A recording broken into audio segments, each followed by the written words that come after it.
Hello everyone, কেমন আছো সকলে? আশা করছি ভালো আছো।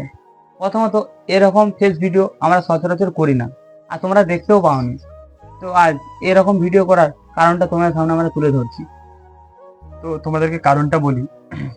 তোমরা জানো যে আমাদের এই চ্যানেলটায় ভিডিও আসছিল না, তো এই চ্যানেলটায় ভিডিও না আসার কারণটা কি সেটাই তোমাদেরকে বলছি। ইউটিউবের একটা ইস্যুর জন্য আমাদের এই চ্যানেলটাই আমরা ভিডিও আপলোড করতে পারছিলাম না। তো তার জন্য আমাদের একটা সেকেন্ড চ্যানেল বেহায়া পোলাপান মানে একই নামে খোলা আছে। তোমরা চাইলে গিয়ে সার্চ করে দেখতে পারো, বা আমরা ডিসক্রিপশনে লিঙ্ক দিয়ে দিচ্ছি, তোমরা সেখান থেকে চ্যানেলটা ভিজিট করতে পারো। আর আমরা অলরেডি ওই চ্যানেলে ভিডিও আপলোড করা শুরু করে দিয়েছি, তোমরা চাইলে ভিডিওগুলো দেখতে পারো। আর ভালো লাগলে প্লিজ চ্যানেলটাকে সাবস্ক্রাইব করে রাখো, কারণ আমরা আর নতুন নতুন আরো ভিডিও আনার চেষ্টা করি। আর তোমরা আগের চ্যানেলে যেমন ভালোবাসা দিচ্ছিলে, তেমন এই চ্যানেলে একটু ভালোবাসা দাও, যাতে আমরা মোটিভেশন হয়ে নতুন নতুন আরো ভিডিও আনতে পারি।